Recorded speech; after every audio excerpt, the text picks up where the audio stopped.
In terms of the overall position of the industry, I think it's important to kind of say that, the economy in Ireland today is in a far better place than it was, and the agri-food and seafood sector is our largest indigenous industry. It has been the engine of our economic recovery, and it is vital that we recognise the role that those industries have played in our recovery and our continued growth. The sector creates valuable jobs in rural communities, the length and breadth of the country. More than 173,000 people and their families rely on it for their livelihoods. And we have a multinational sector with a global footprint and reputation built on the efforts of these rural communities. We owe it to those communities to build a sector that is there for the long term. It must be resilient in the face of economic shocks, and it must be sustainable economically, environmentally, and socially. And as a government, we are seized by that challenge. Now we are facing some uncertain times, but I think the need to have a coherent, shared vision for the sector has never been more important. That is why we decided to associate three key words: challenge, ambition, and opportunity with the Foodwise strategy for today's deliberations.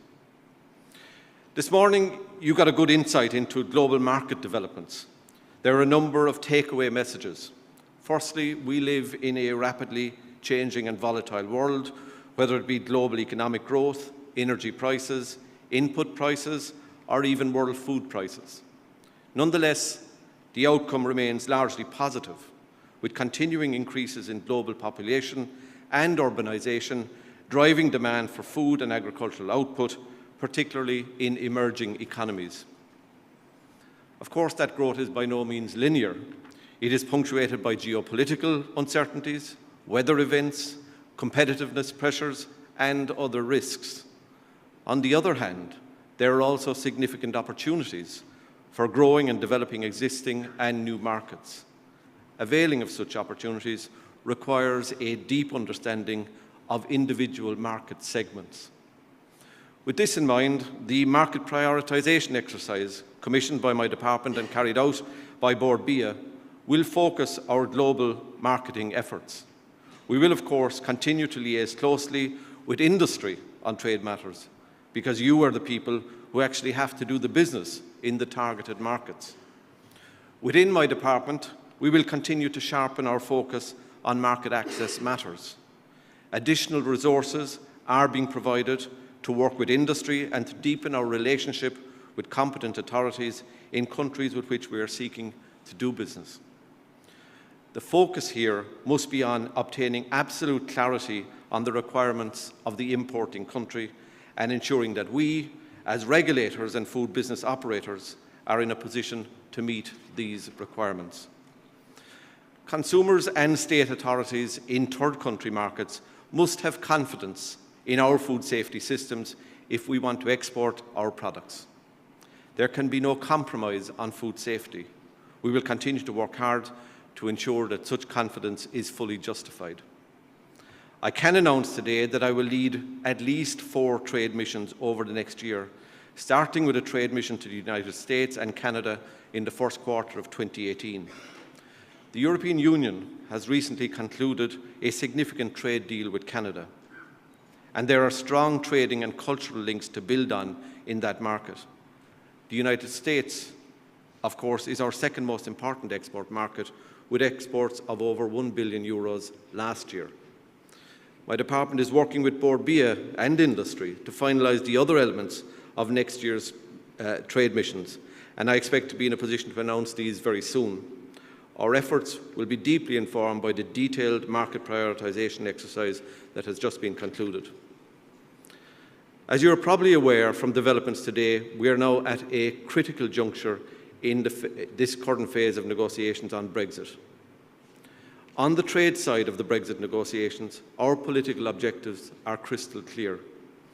We want to maintain a trading relationship with the United Kingdom that is as close as possible to the current arrangements, and to avoid any imposition of any border on the island of Ireland. For the agri-food sector, it will be particularly important to avoid any customs, tariffs, or regulatory barriers to trade. In the meantime, and bearing in mind the more immediate and very real impact of sterling devaluation, we are working hard with our agencies to help industry to prepare. Budget 2018 included a €50 million package for Brexit responses. We will keep our responses to Brexit under review and as matters progress, and of course we will maintain close contact with industry throughout this process. Perhaps understandably, there have been calls from some quarters for a moderation of the food-wise ambition in the light of Brexit.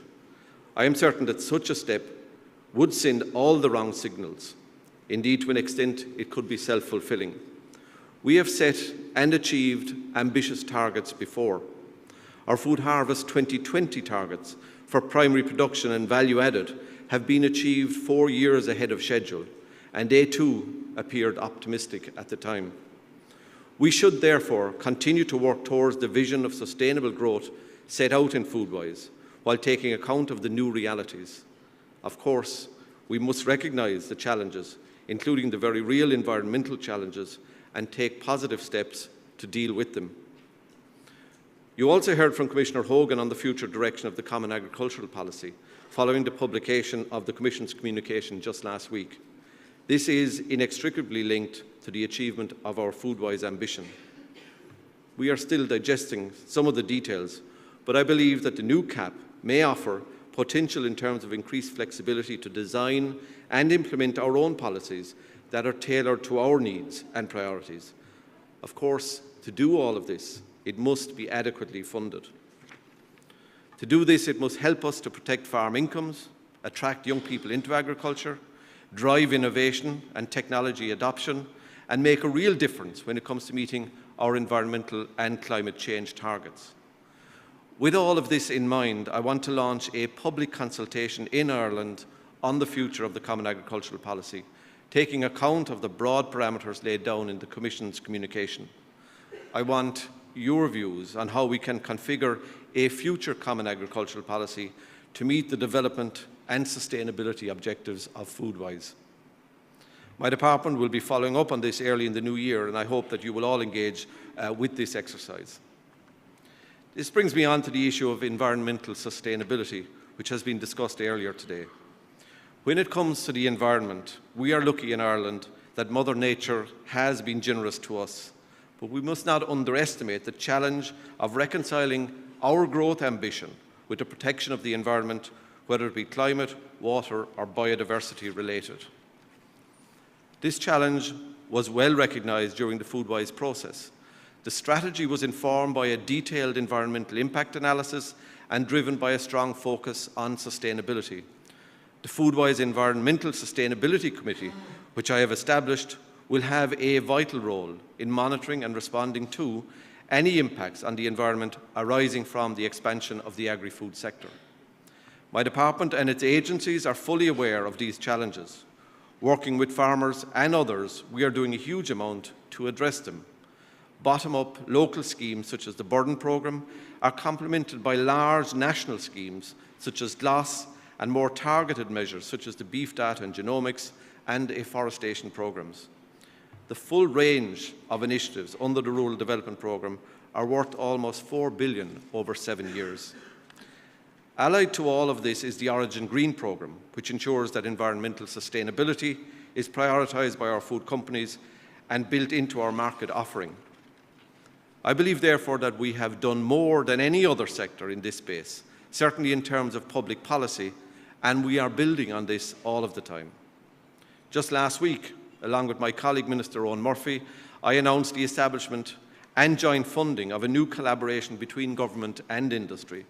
This will see the rollout of a sustainability support and advisory programme involving 30 additional advisors. But be clear about this. We cannot allow any negative association between agri-food sector and the environment to get traction. Any such association would be corrosive and damaging to the development of the sector. This means we have to do two things.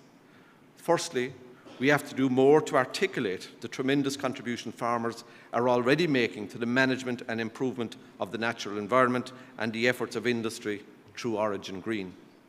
Secondly, we have to ask ourselves, honestly, how can we do more, and configure public policy to help with that effort. Government has a leading role to play in the area of environmental sustainability for our sector, but we all have a role to play. Policy demands it, our customers demand it, society is demanding it, and it is the right thing to do. To this end, I will ask the Environmental Sustainability Committee to engage with industry and other stakeholders on the identification and implementation of policy interventions to ensure our environmental obligations are delivered, and to report back to me on its findings. There were a number of other themes that emerged in the course of today's discussions, and I will touch on them briefly. We need to improve competitiveness at every level of the sector. This will require knowledge transfer, technology adoption, and investment.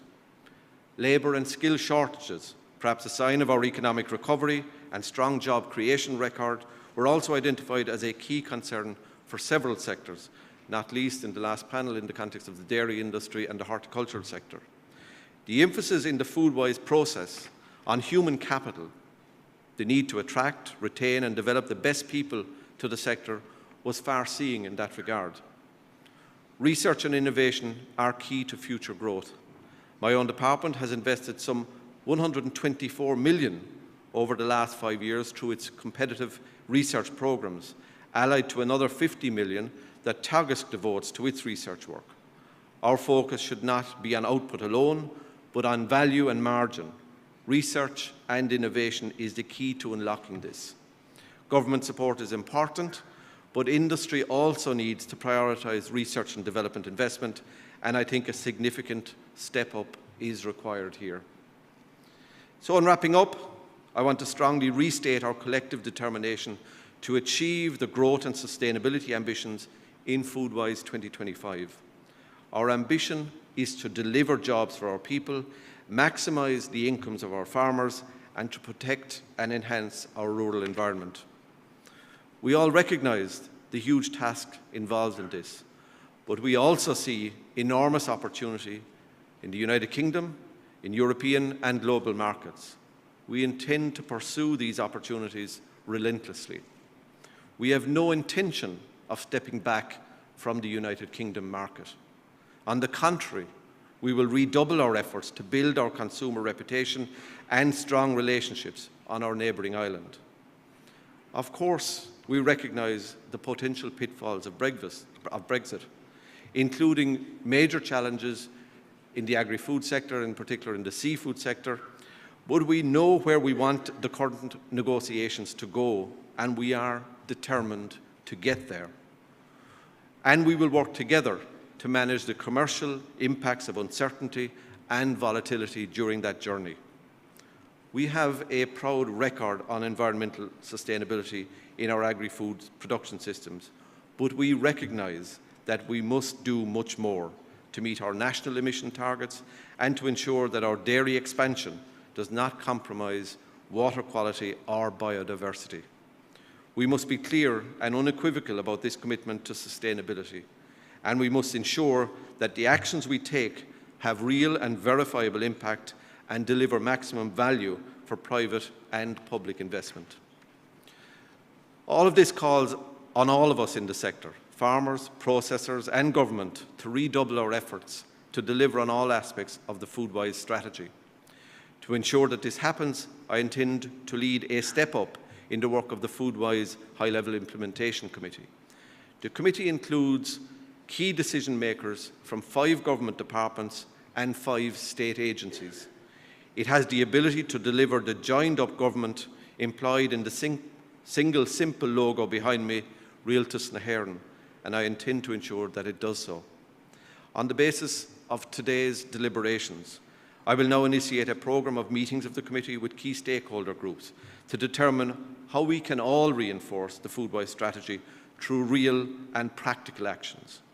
Foodwise 2025 is a living strategy which can and must react and adapt to the developments both inside and outside our sector. It should respond to changing circumstances while remaining loyal to the core vision and objectives of the plan itself. Before I conclude, I want to express a sincere thanks to you all for coming here today and participating in this conference, particularly our excellent panel of speakers and our moderator, Áine. Thank you very much. When I decided to host this event some months ago, I thought it would be a good opportunity for us to take stock of where we started from, where we are today, and where we are headed in the future. I think it has usefully served that purpose and has also been a fantastic occasion for a real exchange of sometimes challenging views, but with the firm objective of maximising the sustainable growth of the sector. Ní nárt go cur le chéile, there is no strength without unity, is an expression that I like, and I'm pleased to see that it has now been adopted at a European level. I know that this shared commitment is one of our sector's unique strengths. Thank you very much.